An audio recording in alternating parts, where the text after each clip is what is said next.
It is a great honor to welcome Joel Kotkin on this program. He is a fellow in urban studies at Chapman University. How are you today, Joel? And thank you for joining us. Doing fine, thank you. All right.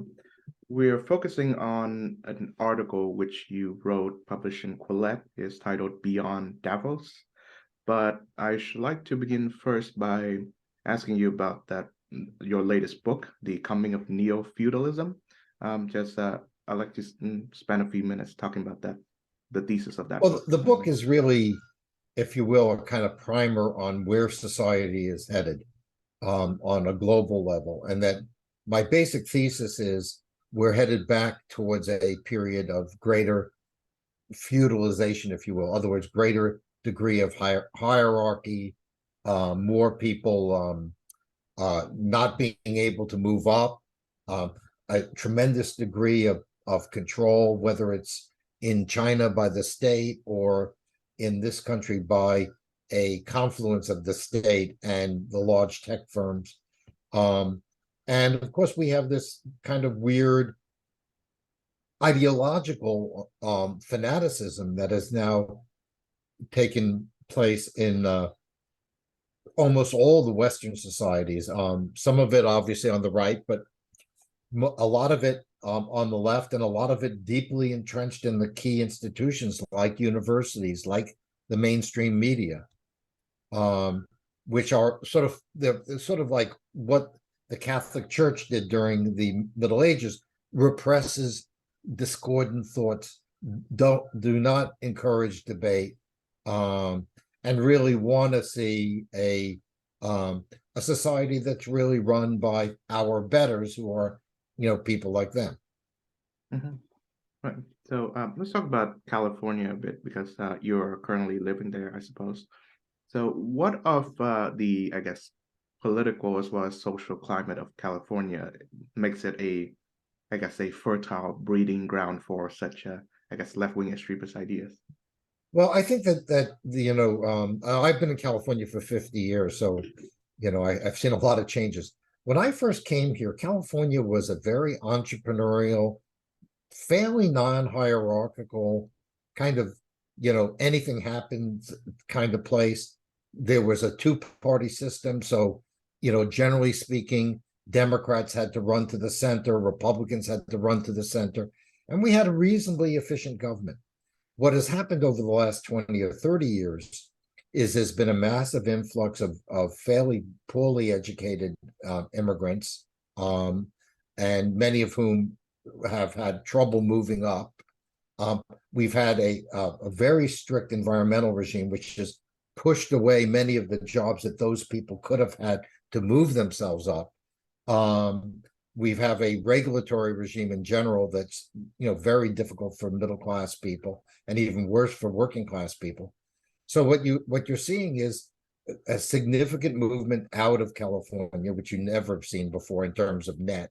We're seeing net out migration in much larger numbers than before, and a decline in population because people are not having kids here. So in other words, people who are staying here are generally seniors or young people before they have kids. And so what you're really seeing is that California's electorate is increasingly dominated by very wealthy professionals, by people who are dependent on state transfers and public employees. They kind of dominate the state along with the Greens.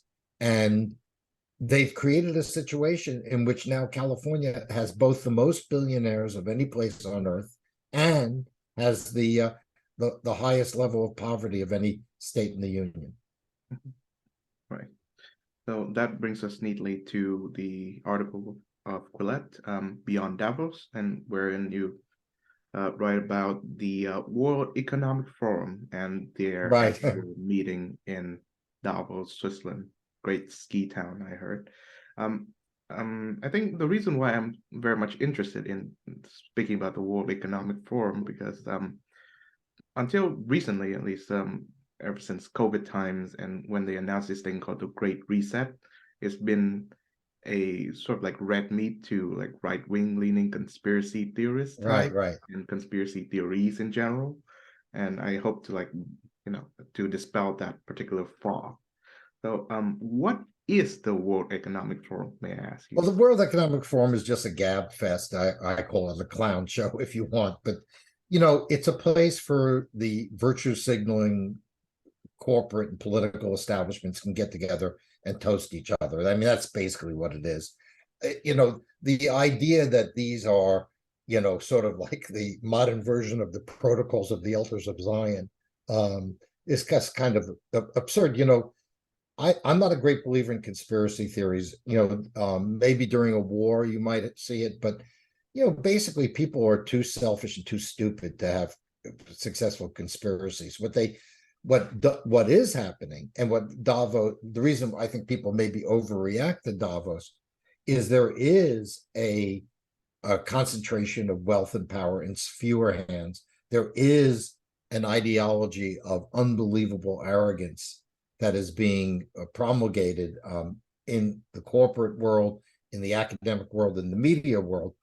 And so people look at those things and say, oh, well, it all has to come from somewhere. It doesn't have to come from somewhere. There's as much conspiracy in an email between an oligarch and a UN official as anything that happens at Davos. Davos is just a way of kind of memorializing and if you want to say sanctifying an elite consensus that already exists. I mean, what's interesting to me is the degree to which the consensus is so great that people don't even have serious arguments anymore about, how do we deal with climate? How do we deal with the developing world? How do we deal with the middle and working classes? These aren't even topics, for the most part. I mean, basically things are accepted. You have, for instance, oligarchs, some of them the current oligarchs, some of them the children of oligarchs, the wives of oligarchs. They're going out and buying the media and getting the coverage they want. I mean, the climate coverage of National Public Radio and AP is paid for by the Greens. It would be like if the Houston Chronicle's energy coverage was being paid for by Occidental Petroleum. What we're seeing is the complete blurring of lines between the media and the state and the corporate world, and the creation of a sort of, in a way, a sort of single entity. And so people are concerned. You see what's happened in the Netherlands recently, where they're basically telling some of the most efficient farmers on the planet that they have to cut back on their production, to save the planet. Well, what do they think is going to happen? Those cucumbers that get grown in some developing country, you think they're going to be more environmentally friendly? I don't think so. So I think what's happened is we've got this weird situation where for instance, on climate, we're so concerned about climate that we're creating a world that only China can control. I mean, because you look at it, China, controls the solar panels, it controls many of the rare earths, it controls the batteries. And meanwhile, they're producing it all with massive amounts of coal power, and nobody says a word. I mean, basically, the Western countries are systematically destroying themselves, and I'm sure they're getting a little encouragement from the Chinese along the way, but I don't think it's a conspiracy. I just think that the ruling class, if you will, in the Western countries has decided that they're going to hold on to theirs, and they're going to save the planet by making sure that there's no significant economic growth except in asset prices. And that suits them perfectly well. And if they want to make money on entrepreneurial ventures, they can do that in China and maybe in some other developing countries. And frankly, I don't think the people who run this country, and I would go to both parties, really care what happens to the middle and working classes. It's all a big kabuki show. Mhm. Yes, I share your views regarding the, I guess, non-threatening nature of the World Economic Forum. I think it's the right-wing conspiracy theorists have all overblown it to like a massive degree, kind of like back in a few years before, there were conspiracies about the Bilderberg group, I guess. Oh, right, right. Yes. Well, there's always been that element, and of course, there's always been this element on the left of, well, all the oil companies are together and they're manipulating everything. Mhm. You know, again, we have to remember most of these people are interested in their own bank accounts. At the end of the day, Mhm. and if it makes sense to, if you will, cooperate with your competitors to get more profits, you're going to do it, and they've been doing that since the days of Adam Smith.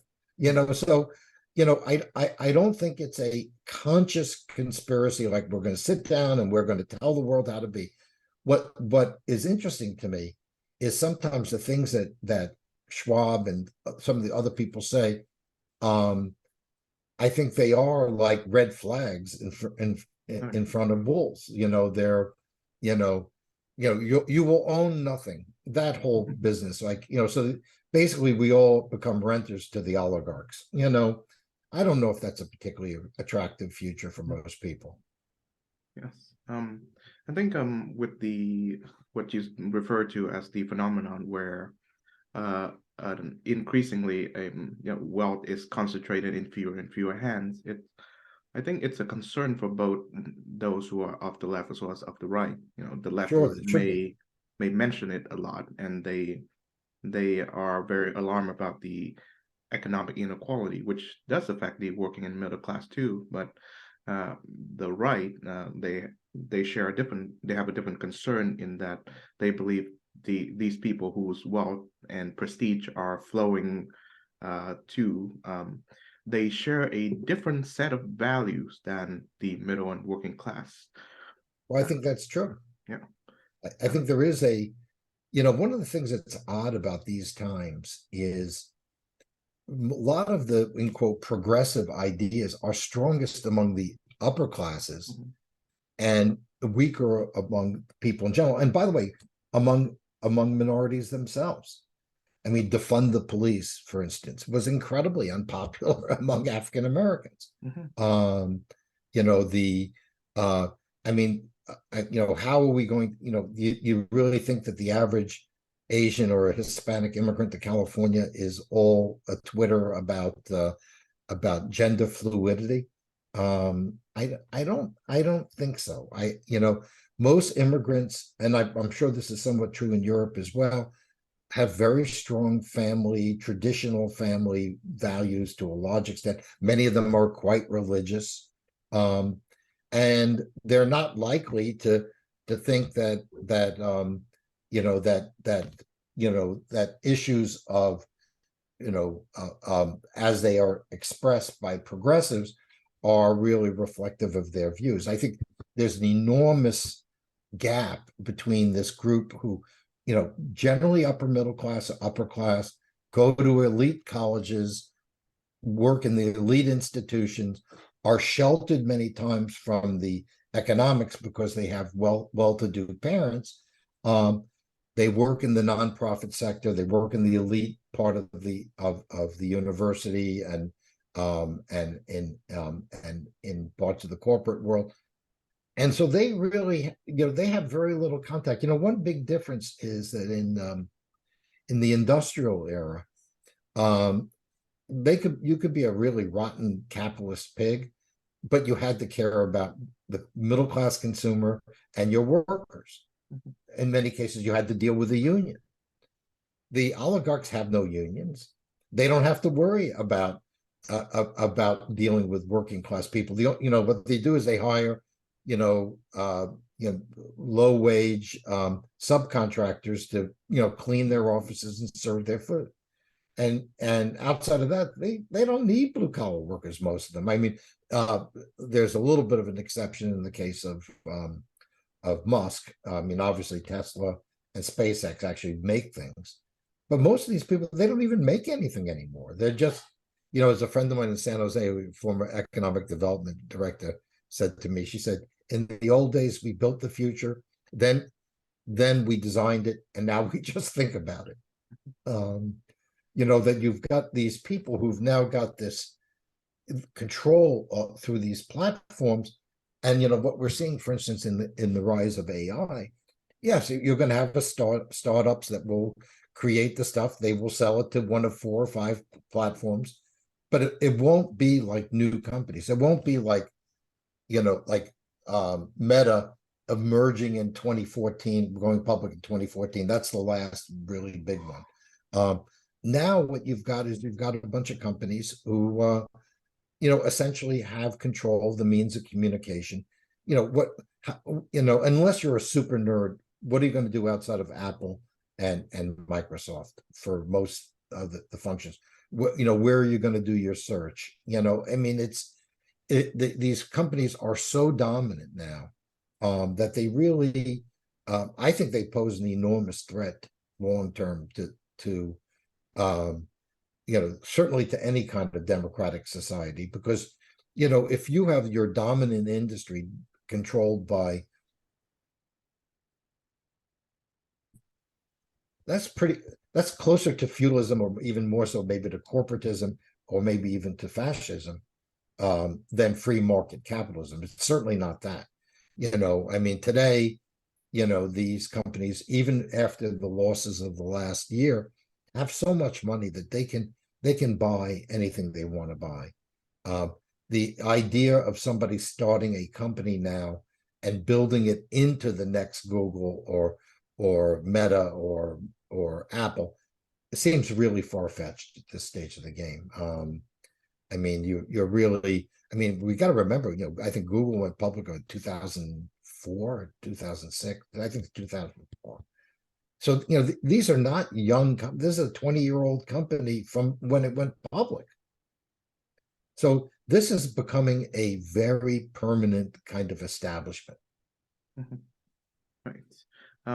So since you're in the demography business, I think you'll probably know who Ben Wattenberg is. Sure, I knew Ben Wattenberg. Oh wow. Yeah. So I was reminded of his book, The Real Majority, where he outlined the typical American voter, where both the Republican and the Democrat can appeal to. And I think for the most part, it has like she or he has a very middle class lifestyle, a house in suburbs, married, having 2 kids, and all the like. The way I see it, the both parties in the US of A at the moment have failed to appeal to that particular middle class voter, and that is what Nixon would call the silent majority, or right, or at least that the typical American voter who do not lean too far to the left or too far to the right. And I think the Democratic Party has succeeded in appealing more to like disparate identity groups, and right. the Republican Party, whereas they kind of pretend to appeal to the middle and the working classes, in reality they focuses way too much on the cultural war issues that inflames the voting public. Yeah. So my question now to you is, what are some of the middle and working class values that are currently that need urgent attention from both parties if they were to win the next election? There are several. I'll just start with, obviously, education. I mean, our kids are getting a crappy education. There's just no question about it. The some of it is laxness. Some of it is maybe over dependence on technology. Some of it might be ideological indoctrination. But what we can see is the American IQ scores are going negative. They're going down from where they were. We are seeing big declines in actual literacy. One of the big problems faced by companies that are trying to reshore production to the United States, they can't get skilled workers because our education system is not focused on giving people skills. So that's clearly an area where and unfortunately, the dominance of the teachers' unions have made it almost impossible to change it, certainly in certain states and localities. The second, big thing would be obviously crime. That's always a big concern of, middle class people, and even more so working class people. The kind of economic development we have. I mean, right now, money is going to go into, a relative handful of large companies. Um, the investment environment for small, medium-sized companies is not very good. And I think we have to figure out how capital can be allocated in a more productive way. I mean, and then I think there are some very basic values, and yet they don't have to be. And I agree with you. I mean, I think DeSantis, for instance, has gone too far. Yeah. In making this his signature. Not that the specific actions are necessarily wrong, but he's elevated this issue. And I also think that I think what we're seeing is that the left has imposed a authoritarian regime intellectually in much of the country. And the right has responded with its own authoritarian response. And what really the Republicans would be much better off doing is focusing on economic issues like, housing supply. The Democrats in many states want to essentially destroy or certainly undermine suburban growth, which is where most people want to be. There are many things that people in the middle class want. They believe in work. They believe in family. Some of them are about half are still religious. I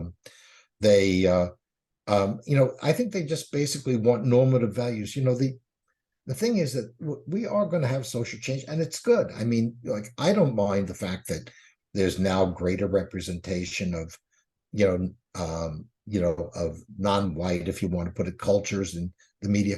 It's just how it's done, how it's imposed, how it sometimes makes like no sense at all. Like you create characters who'd never existed and could never have existed at those times. That's not so great. So there's sort of also this battle over the not just the future but the past. For instance, you take the case of whether it's Canada or the U.S. Terrible things happened in the U.S. with slavery, and Canada, U.S., and Australia with the native peoples. Bad things happened, and we should acknowledge those things. On the other hand, to take as a given that these are cruel, horrible, racist societies just isn't, it doesn't reflect the experience of the vast majority of people who came. My family came from Russia, but people who have come from India and China, Vietnam, Africa increasingly they're not coming here because it's a racist, horrible country. They're coming here because it's a relatively tolerant and a country where if you work hard, you still can get ahead. That is really where, it's really sort of tragic because, yes, these countries, every country, like every person has some stuff we're ashamed of, stuff that we wish we hadn't done or hadn't said. That's normal. But does that mean we're a bad person, that the world would be better off if we never existed? I don't think that's what it says. I think increasingly I see on both the left and the right this idea that the wealthy and the elite, the Davos class, so to speak, are not people to look up to, but people we can project our resentment and disdain and rather contempt towards. And you mentioned that there are like these greedy capitalist fat cats who who engage in unethical business practices, but they still have the middle class in mind. So for example, Andrew Carnegie can has Yes. dubious business practices, but he funds the Carnegie Hall and the Carnegie Endowment for International Peace and such. And the libraries even more so. You go Um, to small towns in North Dakota and you'll see a Carnegie Library in the middle of a city which would never have had a nice library. I mean, one of the terrible things is that the current oligarchs aren't leaving us anything of value. I mean, compared to Carnegie, or you think about the Rockefeller Center in New York City. You think about the hospitals, and and by the way, the oil companies were much better than the tech companies in terms of actually doing things that actually help people. So much money now goes into virtue signaling. Tell me how giving money to Black Lives Matter really helps the middle class, or environmental groups who are going to block, virtually anything that would provide employment to middle class people. I mean, it's it's a bizarre situation. And so, and also it's hard to, how is it, let's say I'm a dedicated environmentalist, green, I'm idealistic. And I look at Jeff Bezos. Yeah, he gave $10 billion to environmental groups. He's built a yacht so large that they had trouble getting it out of the dockyard. He's shooting his girlfriend into space. He's got God knows how many houses, and I'm supposed to be, adopt austerity for him.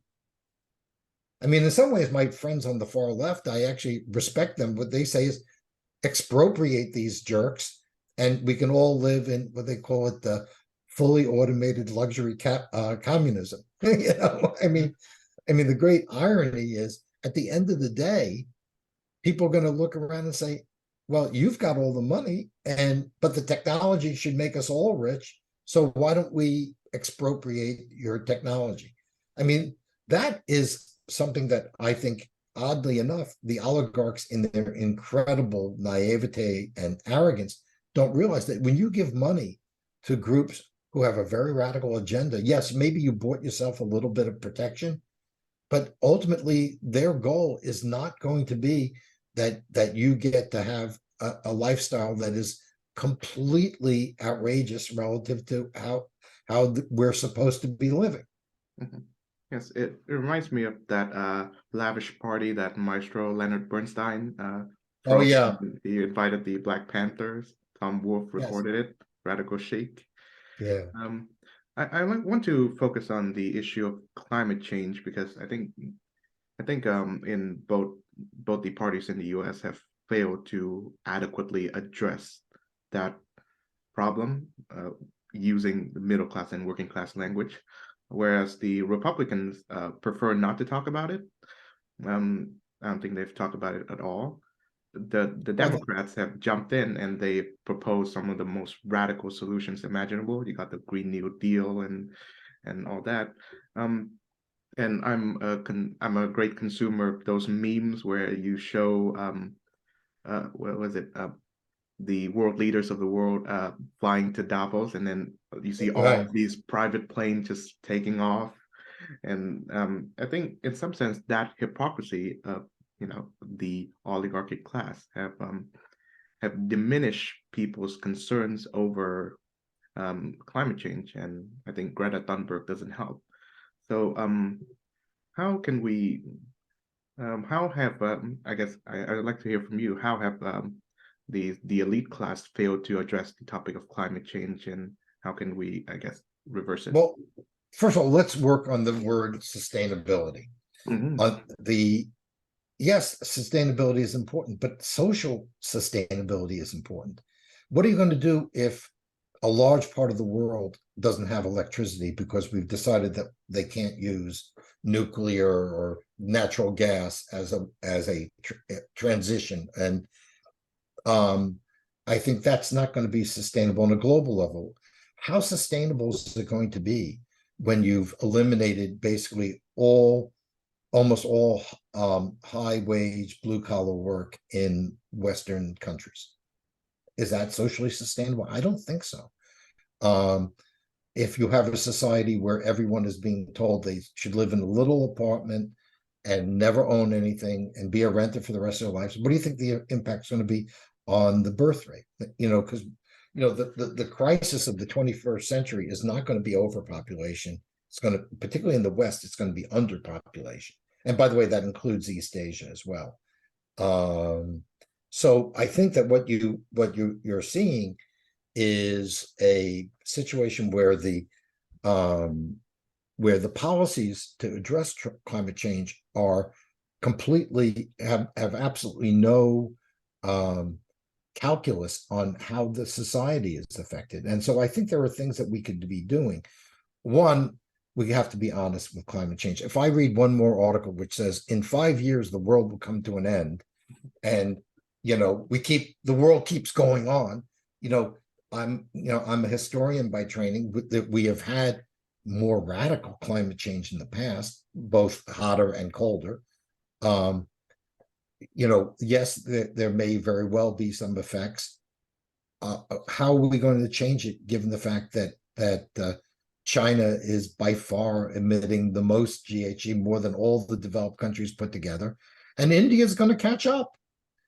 So whatever we do in the West, how many hair shirts should we wear um, when it does absolutely no good at all? Now, are there ways of reducing emissions that are practical?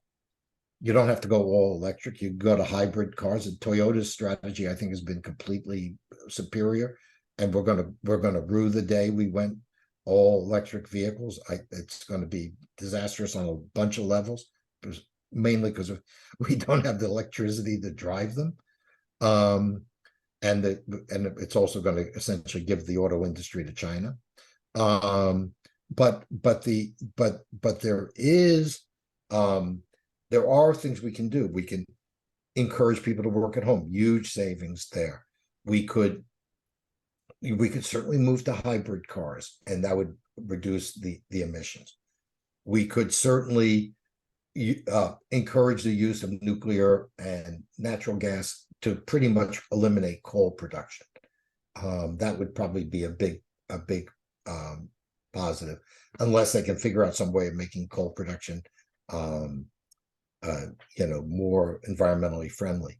Um, we could have policies which encourage a dispersion of work to where people can afford to live, so they don't have these long commutes to job centers. I mean, there are many ways we could approach these issues that are not so destructive of how people live and what their aspirations are. And the problem is that the people who are making these policies increasingly are people who, they're not even in the government, elected. They're fit experts. And this is how in California, we get policies that are handed down that would never get through the legislature, but they get through because the Air Resources Board decides that they want to do it.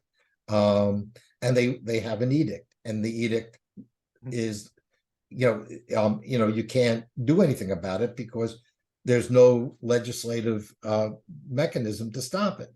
So, I mean, I think that what we're seeing is the imposition of an agenda which hurts the middle class. And who does it benefit? Well, you tell me why Elon Musk is the richest man in the world.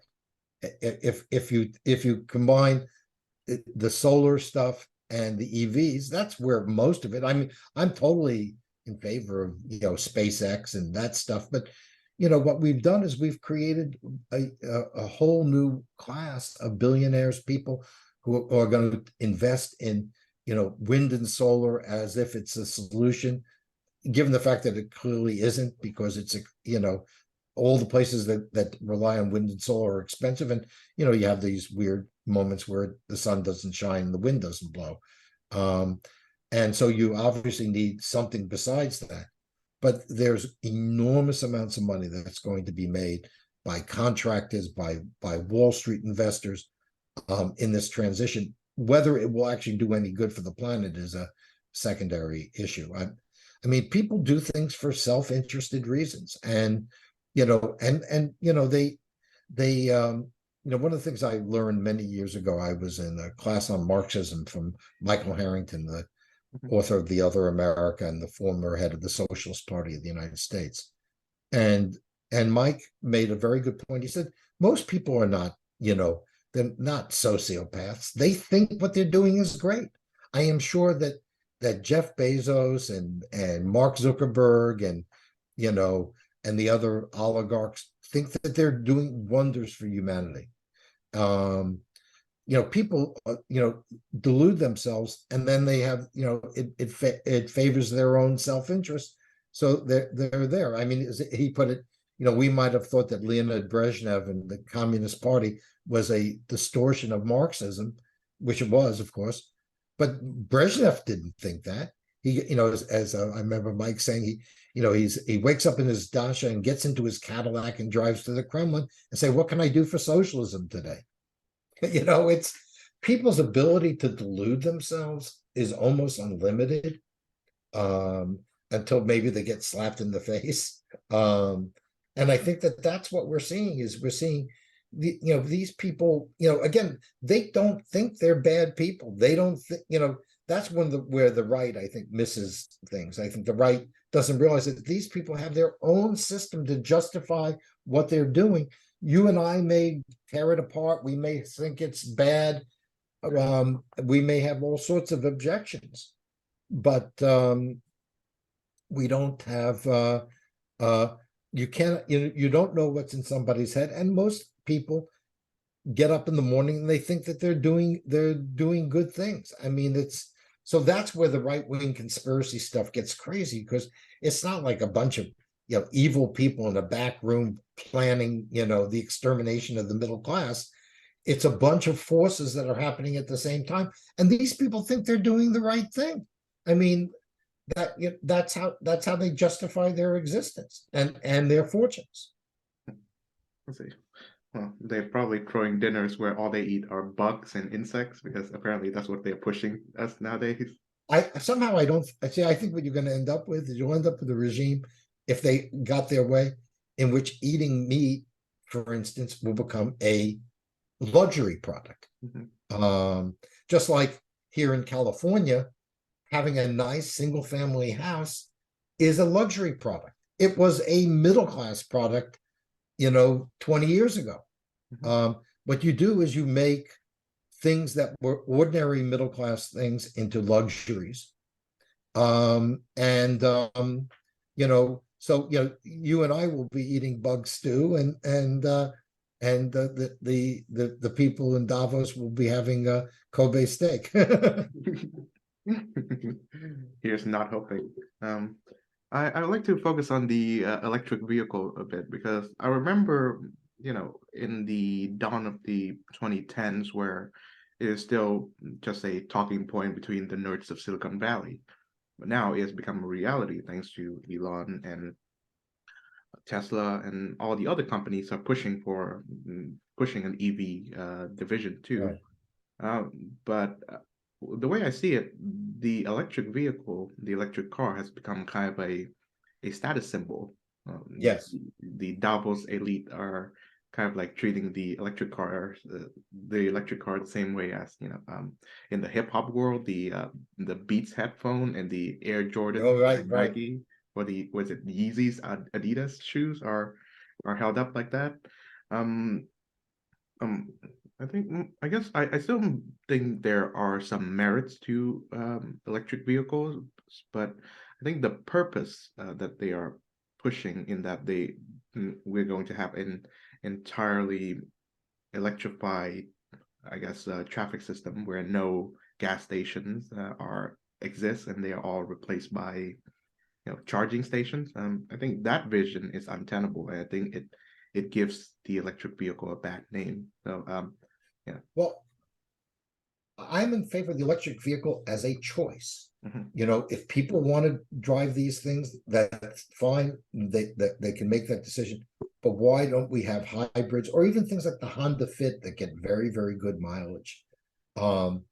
It's certainly not practical for trucks. That's for absolutely certain. We certainly don't have the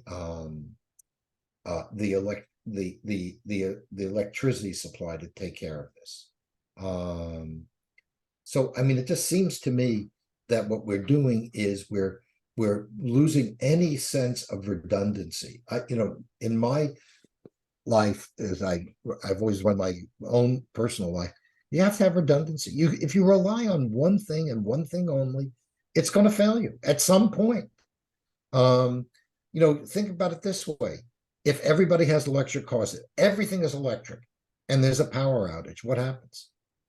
Now, today, when we have a power outage, I can go to my car, I can turn on the engine, and I can charge my battery. So I think that just imagine what would happen if there was a fire and all we had was electric vehicles and there was no power supply. It'd be catastrophic. Plus, from a geopolitical point of view, the United States is a huge fossil fuel producer, and that's good for our national security. Do we substitute that for dependence on China? I think it's kind of stupid.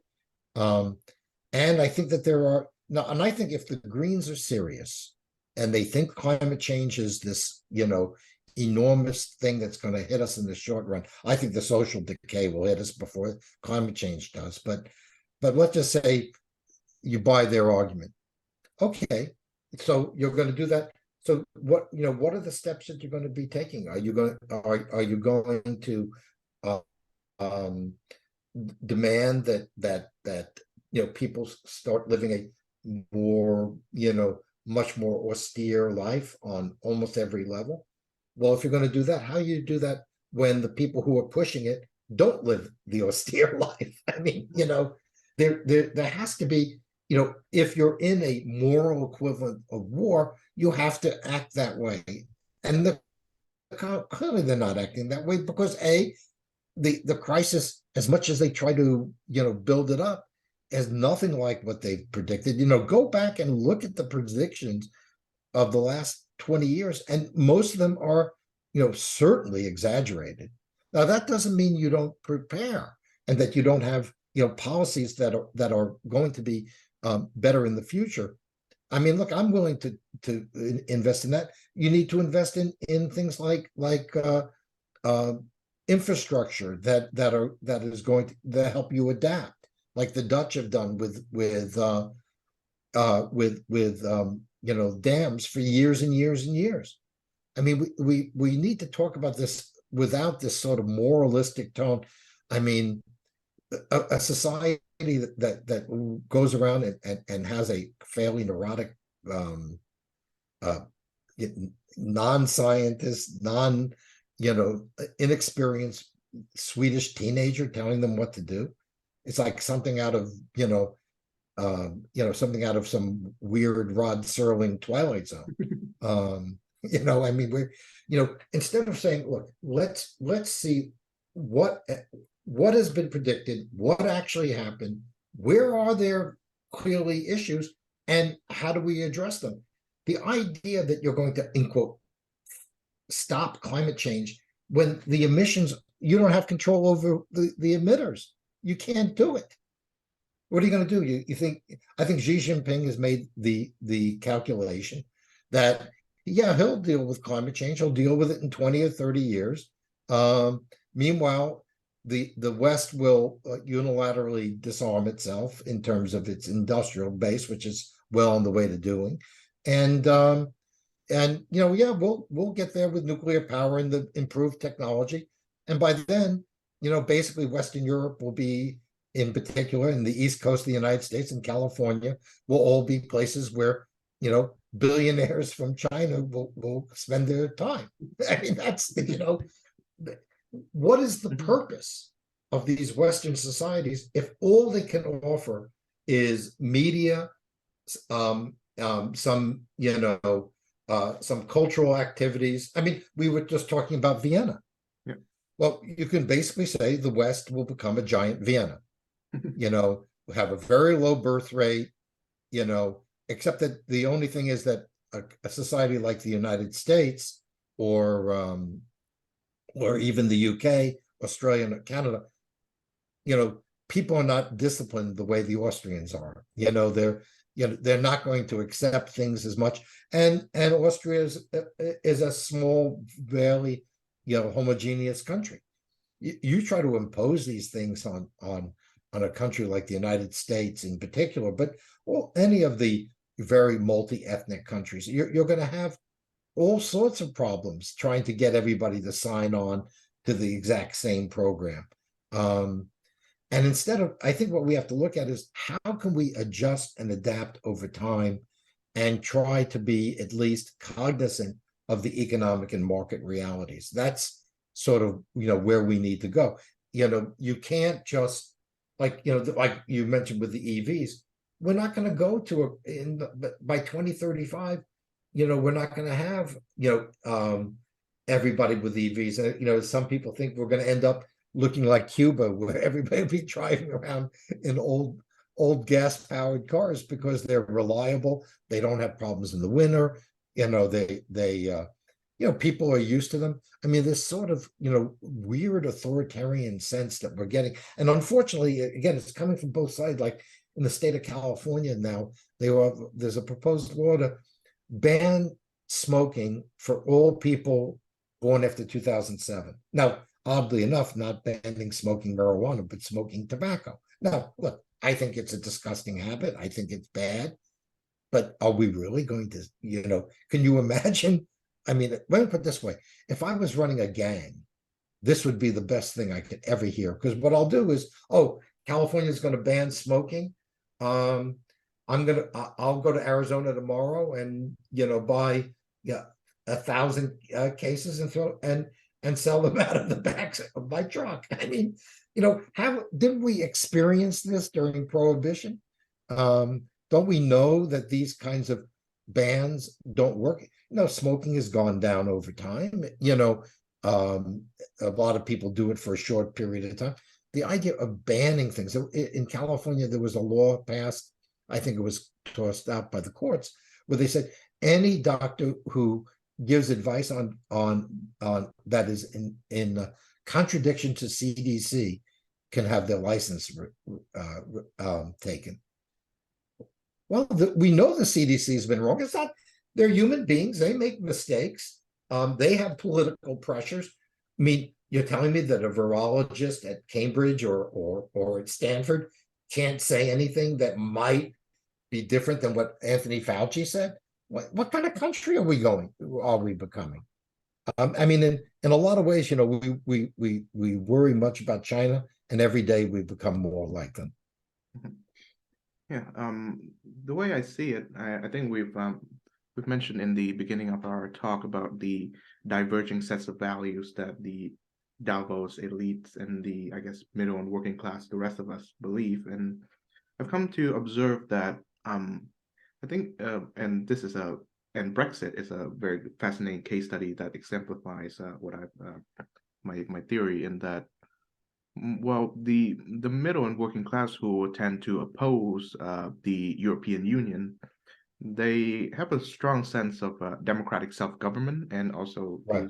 the sense of equality. Like we are of equal footing with the elites, formally at least. Whereas the Davos class, who tend to support the EU, they value economic interdependence even with non-democracies, as well as the free travels and movements of people. And I think the EU sort of provided both of that. And I think the growing gulf between what the elites value and what the rest of us value have been so large that most political rhetoric that I've heard, either from the left or from the right, have concluded that we have to sacrifice one in order to pursue another. Right. Stronger national borders, less economic interdependence, treat China as not as a peer competitor, but as a strategic threat. So I wonder I think since we're running out of time, this will be our final question.